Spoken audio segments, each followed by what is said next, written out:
যুক্তরাষ্ট্রে বইছে নির্বাচনী হাওয়া। বাইডেন প্রার্থিতা প্রত্যাহার করে নেয়ার পর ডেমোক্রেট প্রার্থী হিসেবে নির্বাচনে প্রতিদ্বন্দ্বিতা করতে দাঁড়িয়েছেন ভাইস প্রেসিডেন্ট কামালা হ্যারিস। এরপর থেকেই চলছে সাবেক মার্কিন প্রেসিডেন্ট আর রিপাবলিকান প্রেসিডেন্ট পদপ্রার্থী ডোনাল্ড ট্রাম্পের সঙ্গে হ্যারিসের কাদা ছোড়াছুড়ি।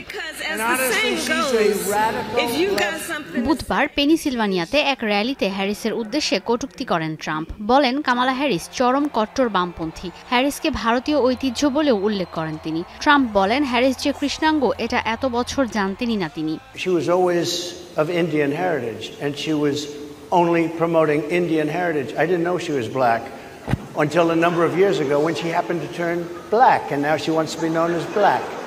এই অপমানের কড়া জবাবও দেন কামালা হ্যারিস। টেক্সাসে এক জনসভায় তিনি বলেন আগের মতোই অসম্মান আর বিভাজন নিয়ে কথা বলেন ট্রাম্প, অথচ যুক্তরাষ্ট্রের মানুষের এখন ভালো নেতৃত্ব প্রাপ্য।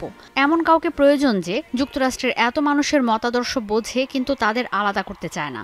এমন এক নেতৃত্ব চায় মার্কিনরা যে হিংসা না ছড়িয়ে ভ্রাতৃত্ব বাড়ায়।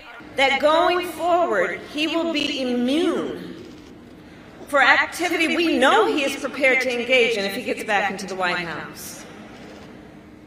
Recall, Donald Trump has openly vowed, if re-elected, to be a dictator on day one.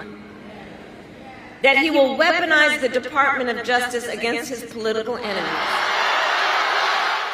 59 বছর বয়সী কামালা হ্যারিস কৃষ্ণাঙ্গ আর দক্ষিণ এশিয়ান দুইভাবেই পরিচিত। তার জন্ম ক্যালিফোর্নিয়ার ওকল্যান্ডে। তার মা ভারতীয় আর বাবা জ্যামাইকান। হ্যারিস মার্কিন ইতিহাসে প্রথম কৃষ্ণাঙ্গ আর এশীয় আমেরিকান ভাইস প্রেসিডেন্ট।